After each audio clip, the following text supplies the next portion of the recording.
Well, behaviors are going to have to change, and this is one thing we're asking companies. You have to force behaviors, and at BlackRock we are forcing behaviors. What we are doing internally is, if you don't achieve these levels of impact, your compensation could be impacted, okay? You have to force behaviors. If you don't force behaviors, whether it's gender or race, you're going to be impacted.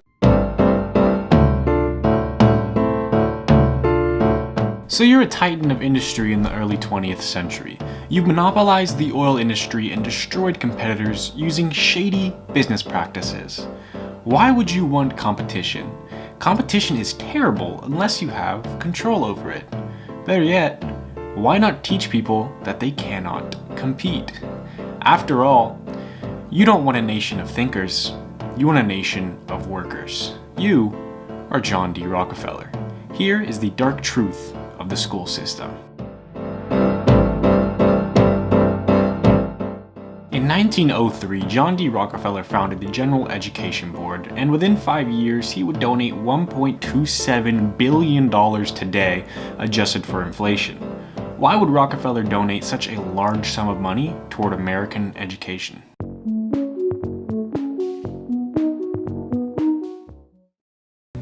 Rockefeller and his fellow robber barons are not loved.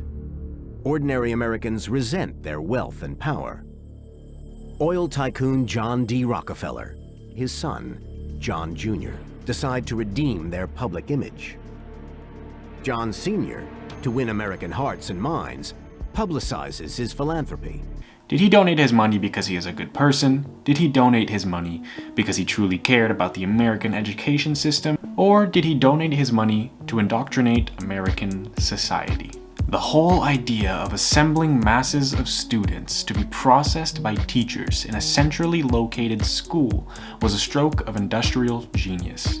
The whole administrative hierarchy of education, as it grew up, followed the model of industrial bureaucracy. The very organization of knowledge into permanent disciplines was grounded on industrial assumptions. Children marched from place to place and sat in assigned stations. Bells rang to announce changes of time. The inner life of the school thus became an anticipatory mirror, a perfect introduction to industrial society.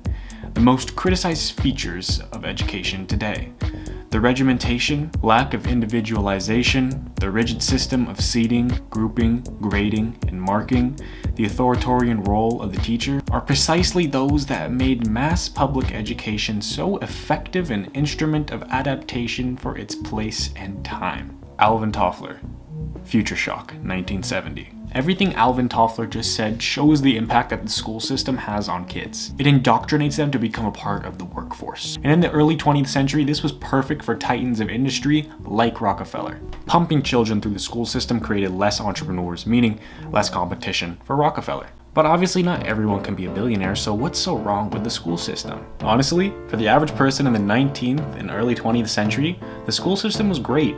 It provided free education and prepared them to join the workforce, allowing them to contribute to society and provide for their family. Today, traditional schooling is outdated, and this became especially noticeable when the pandemic hit. With the introduction of the internet, the education system should have had a massive change, but it didn't advance nearly as much as the rest of society did. With the introduction of the internet and better technology, so many more jobs were created. The sad part is, for years now, we've been told by our parents, grandparents, and great-grandparents that the only way to be successful in life was by going to college. And that was relatively true for most of the 19th and 20th century, but with the introduction of the internet, everything has changed. We literally are starving. We can't afford milk. We can't afford eggs. We can't afford our rent. We can't afford our prescriptions. We can't afford insulin. We can't afford healthcare. We can't afford our education. It's just so frustrating that we did everything they told us to do. We went to school, we got educated, we worked hard, we did everything they told us to do, and then when we're actually out in the world, they want to charge us $1,800 for a one-bedroom apartment that really ain't shit.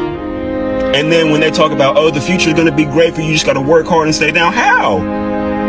A lot of people don't have savings. They're spending it all on basic shit, like housing and groceries. And what scares me the most is that more and more people are becoming aware of how fucked it is. And all we do We record a video, we post it on TikTok, we post it on Instagram, we post it on social media, and then we say, well, I've done my part, and we close out the app, and then we go about our day. That doesn't fix anything. Part about being a millennial is we just got to watch our parents like try their best and be successful. Like they all had homes and 401ks and health insurance, and they were like, we just did our best. And then they were telling us, they're like, just go to college and you can do anything. If you just go to college, you can do anything. So we all went to college and now we're in debt. We have no fucking money or jobs or housing. Houses, everything sucks. And then they're like, well, why didn't you go to trade school? And we're like, how can you be mad at someone who literally does not have what they need to survive when it's the corporations that have been underpaying people for years?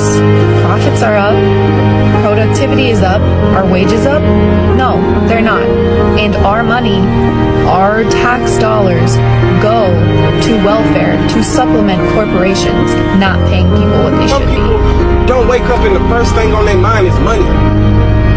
Everybody don't think about $1 consistently. I gotta hustle 24/7. I gotta have 10 streams of income. I gotta learn how to flip houses. I gotta learn how to sell on Amazon. I gotta go to door and sell vacuum cleaners. I can't just have my job and go home, enjoy my money, enjoy my time with my kids. In the United States, y'all work in order to survive. Y'all don't work in order to enjoy yourselves. And unfortunately, that's the way that the system is set up in the United States. Wake up, check your feed, check your texts, check your emails, go to work, get 100 things done, get home late, attempt to have energy for stuff like your kids, chores, hobbies, etc., fail miserably, feel awful, and then repeat.